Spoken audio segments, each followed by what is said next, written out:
दादा काय सांगणार की आज नागपूरमध्ये ओबीसीचा मेळावा पार पडलेला आहे आणि जी-आरद्वारे ओबीसीच्या मनावर सुरी चालवण्याचं काम सुरू आहे असं या मेळाव्यामध्ये वडेट्टीवार म्हणाले. नाही, ओबीसीच्या मानेवर सूर्य आमच्यामुळे येत नाही तर ओबीसीच्या नेत्यामुळे येते.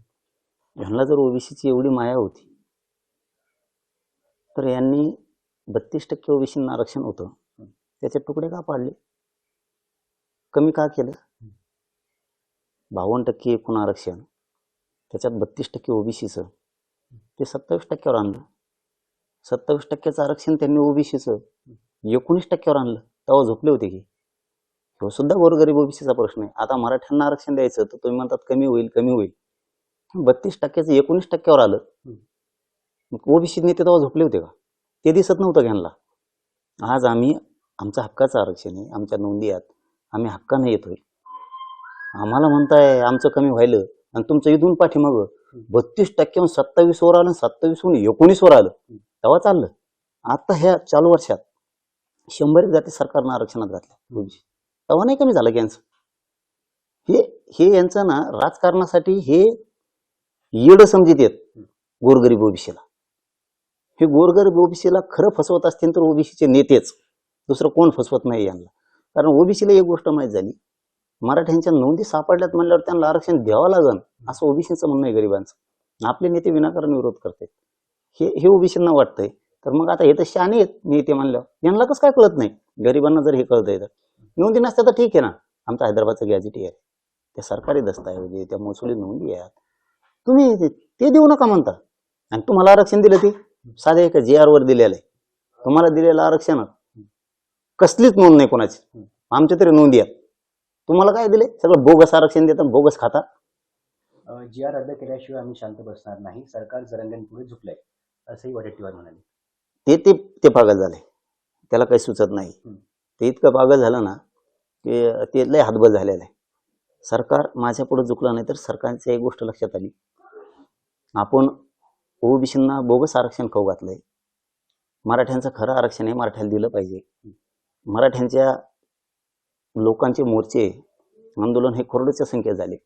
गरिबाची वेदना आपण जाणून घेतली पाहिजे, हे सरकारच्या लक्षात आलं. म्हणून सरकारने जे सत्य ते काम केलंय. हैदराबादचं गॅजेट सरकारी नोंदी आहेत, त्या मराठ्यांनी दिल्या पाहिजेत. मराठ्यांच्या वेदना, लेकरा बाळांच्या होतेत हाल, हे समजून घेतलं पाहिजे, म्हणून सरकारनं दिलं. ते झुकलं पिकलं काही म्हणतात ते काँग्रेस संपायला आले. त्यांना दोघा तिघाला भाजपमध्ये जायचं वाटतं. त्याला त्या देशमुखला एक ते यांचं त्याचं काम झालं, तेवढ्या पुरता मोर्चा झाला त्याचा. भाजपमध्ये जाण्यापुरतं झालं. काँग्रेसचा सुपडा साफ करायला आलाय. तो चांगला होता काँग्रेसमध्ये, तो चांगला नेता पण होता. पण ते काय असतं, जो चक्रव्यूह सापडतो छगन भुजबळचे, त्याचा असाच व्यवहार होतो.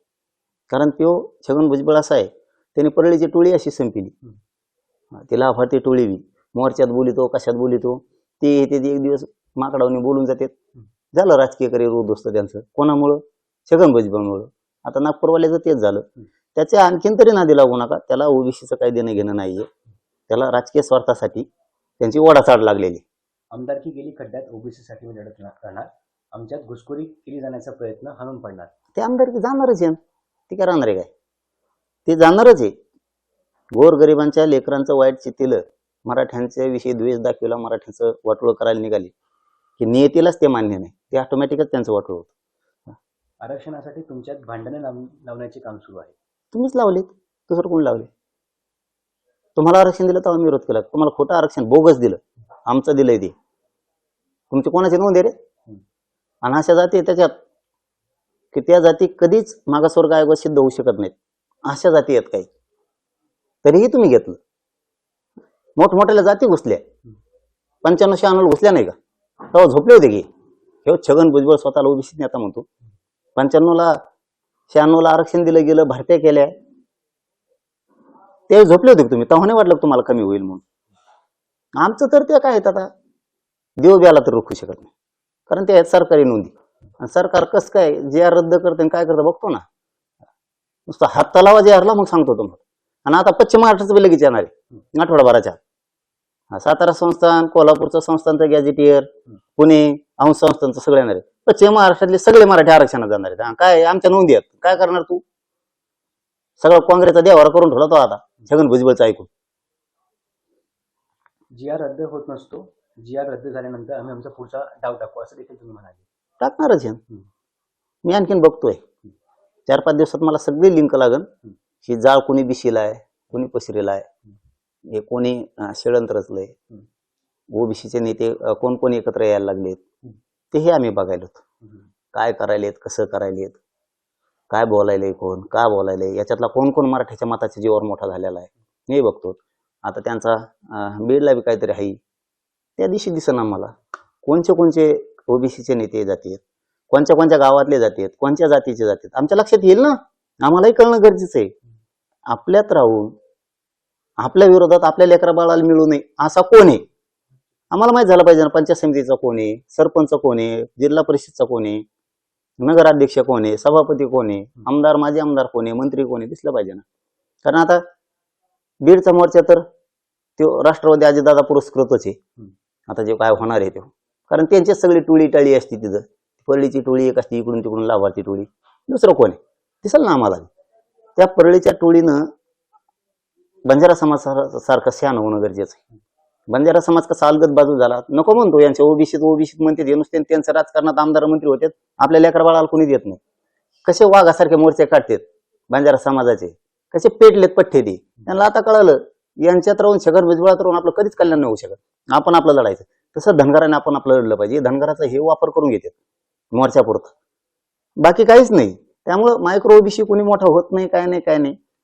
यांनी आता सरळ आपण आपलं लढायचं शिकलं पाहिजे, त्याच्या मागं पळू नये. आणि परळीवाल्यांनी विषाण हो, त्याच्या नादी लागू नये, नाही राजकीय करिअर उद्ध्वस्त होईल तुमचं, हे पण ध्यानात ठेवा. आजचा नागपूरचा मोर्चा हा राहुल गांधी यांच्या सांगण्यावरून काढला गेला असं पण म्हटलंय. हो, त्याचे टप्पर आहे का मग राहुल गांधीच्या पुढे जायची?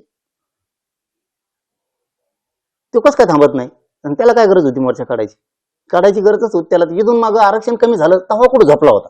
हे पण गोरगरीब ओबीसीने प्रश्न विचारा ना आपण आपल्या ओबीसीच्या नेत्याला, की आपण 32% होतो, 27% कसं काय झालं? कमी होऊन दिलं तुम्ही. 27% 19% कमी होऊ दिलं काय? 32% राहू द्या सगळे सारखेच भाऊ म्हणता ना तुम्ही एकमेकाला, ओबीसी भाऊ म्हणता ना, वेगळे कसं काय होऊन दिले?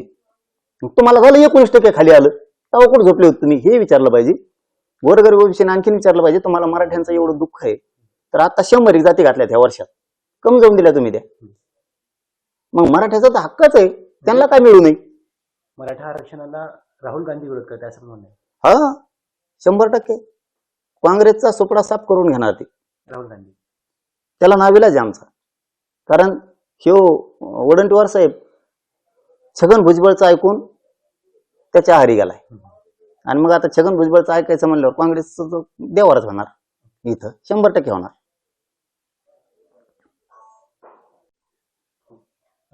छगन भुजबळ यांनी आज पत्रकार परिषद घेतली आणि या पत्रकार परिषदेत आम्ही कोणत्याही एका जातीसाठी लढत नाहीत, महाराष्ट्रात ओबीसी हा सर्वात मोठा पक्ष आहे असं भुजबळ म्हणाले. पक्ष काढी तू काय मग वर्ग आहे, पक्ष वर्ग म्हणला होय, मला वाटलं का ओबीसी सगळ्यात मोठा पक्ष आहे, म्हणलं पक्ष काढी तू काय. आता तेवढंच राहिलं होतं ते काढायचं. अरे पण तू काय केलं हे सांग ना. ओबीसी साठी प्रवर्ग मोठा असू दे, ओबीसीत नाही लहान असू दे, तो काय केलं? तो कोणत्या सुताराला, कुंभाराला, लवाराला, एखाद्या घिसाड्याला, पारद्याला, भिलाला, लमाण्याला, धनगराला, तो एखाद्या रजपुताला, कायकाड्याला, वडरी समाजाला, सोनाराला, आणखी नाव्याला सुधरिलं का? एखादा दाखवून असा महादेव कुळी नाही, मग कोणत्या प्रवर्गाला मोठं केलं? एखादा दाखवून तो ओबीसी साठी आता बहुत काय केलं? तो एखाद्या दुसऱ्या जातीतल्या लोकांना आरक्षण मिळू दिलं, मायक्रो ओबीसीला मिळू दिलं नाही ना. आणि मग तू कोणता नेता? तो लाभार्थी थोड्या माळ्याचा फक्त नेता आहे, सगळ्या माळ्याचे संबंध. गावागावात माळी खूप चांगले आहेत, हे टोळ्या आहेत फक्त, लाभार्थी टोळ्या. आणि हे आता ओबीसीच्या लक्षात आलं, यांच्यापासून आपला काही फायदा नाही. फडणवीस म्हणाले ओबीसी हा भाजपचा डीएनए आहे आणि ते खरं आहे. आम्ही कुठं नाही म्हणतो, ते म्हणते तसं काय अडचण. आम्हाला मात्र आरक्षण पाहिजे, बाकीचं शानपट्टी करायचीच नाही. आणि ते बी ओबीसीतूनच पाहिजे. जे आरला धक्का बी लागू देणार नाही, मग त्या दिवशी सरकारला दाखवी जे आरला धक्का लागला. मराठ्यांच्या ईडब्ल्यूएस आरक्षणाला आमचा विरोध नाही. आणि मग हे काय चालू आहे? विरोध नाही हे का? तू आरती करतो काय गणपतीची आरती केल्यासारखी? विरोध नाही हे काय? मोर्चे काय साठी येत? मग त्याला त्याने पक्क मराठ्यांना दुश्मन समजलेलं आहे. ते हमेशाच वैऱ्यासारखं मराठ्यांशी वागतो. मराठ्यांच्या पोरांचं जितकं वाटोळं होईन आणि समाज जितका संपल हेच काम छगन भुजबळ आयुष्यभर करत आलाय आणि ते आयुष्यभर करत राहणार. ते ओबीसीला आणि मराठ्याला गावखेड्यात कधीच एक होऊ देणार नाही. तो कधीच समजून सांगणार नाही. उलट त्याचं हे वय आहे आता छगन भुजबळचं की या वयात त्यांनी असं सांगितलं पाहिजे प्रेसच्या माध्यमातून, बाबांनो मराठ्यांच्या जर सरकारी नोंदी सापडल्या, दस्तावेज सापडले तर मराठ्याला आरक्षण दिलं पाहिजे. मराठ्यांचे लेकरं आणि ओबीसीचे लेकरं काही वेगळे नाहीयेत, या भूमिकेत त्यांनी उतरायला पाहिजे. पण त्याला माहिती मराठ्यांच्या नोंदी सापडल्यात म्हणल्यावर मराठा आरक्षणात जाणार आहे, पण मग आपल्या राजकारणाचं काय? मग ते ओबीसी मराठा वाद लावायचा आणि ते राजकीय फायदा उचलायचा. एवढंच काम छगन भुजबळ करतो. पण मी काय त्याला यशस्वी होऊ देत नाही. मराठ्यांनी सकाळी अर्ज केला की सायंकाळी पूर्वी प्रमाणपत्र मिळतं. मराठ्यांना ओबीसी ठरवल्यास ना मराठ्यांना लाभ होईल ना ओबीसींना. काय केलं? मराठ्यांना ओबीसी ठरवल्यास ना मराठ्यांना लाभ होईल ना ओबीसींना. हा सगळ्याला होणार, मराठ्याला होणार आणि ओबीसीला होणार, फक्त तुला नाही होणार. कारण आम्ही दोघं बी ओबीसी मराठी एक राहणार. तुला फायदा नाही होणार कारण तू आत्तापर्यंत आमचा ओबीसीचा आणि मराठ्याचा फायदा कधीच होऊ दिला नाही. आम्ही आमचे मराठी गरीब आणि गरीब ओबीसी आम्ही आमचं बघतो काय करायचं ते. ओबीसींनी याच्या नादी लागू नये. ह्यो फक्त तुमचा मोर्चासाठी वापर करतो, हे ओबीसीनं समजून घ्यावं. सगळ्या जातीतल्या याच्या संघ उगाच पळून आपली ताकद वायाला घालू नका. आपण आपल्या जातीसाठी लढा, जसा बंजारा समाज लढायला लागला, यश पदरात पडतं. याच्या नादी लागून कोणालाच काहीच मिळणार नाही. जरांगे सातत्याने माझ्याबद्दल अपशब्द वापरतात. ते वागतच नीट नाही. ते कवा बी ते जनार सुटून गेल्यावर करतो, दावणीला बांधले त्याच असं, आणि ते नीट वागत ते वाटा गेल्याशिवाय मी जात नाही. तेव्हा बोलला की आपण झोडाच. आम्ही कोणाला शिव्याशाप देणार नाही, मारामाराही करणार नाही. मग काय करायचं ठोले तो गावागावात भांडणच लावलेत ना पुरे. तो केलंच काय? मराठ्याच्या नोंदी असून तू विरोध करतो म्हणल्यावर त्याला भांडणच लावणं म्हणतात ना. तू ओबीसीला का समजून सांगत नाही त्यांच्या नोंदी आहेत त्यांना आरक्षण द्या? तू भांडणं लावतो, कारणीभूतच तू ये. जातीवाद पसरायला कारणीभूत छगन भुजबळ अलिबाबा येवल्याचा. कोर्टात काय निर्णय होईल, कोर्टात काय निर्णय मिळेल तो आम्ही मान्य करू. हैदराबाद गॅसेट संदर्भात ते बोलले. त्याचं काही खरं नाही, लय लबाडी दे. तू मध्ये जाय आता, बेसन खाऊन जरा 10-5 वर्ष.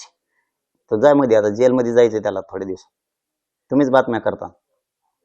बरं, एक दुसरा प्रश्न आहे.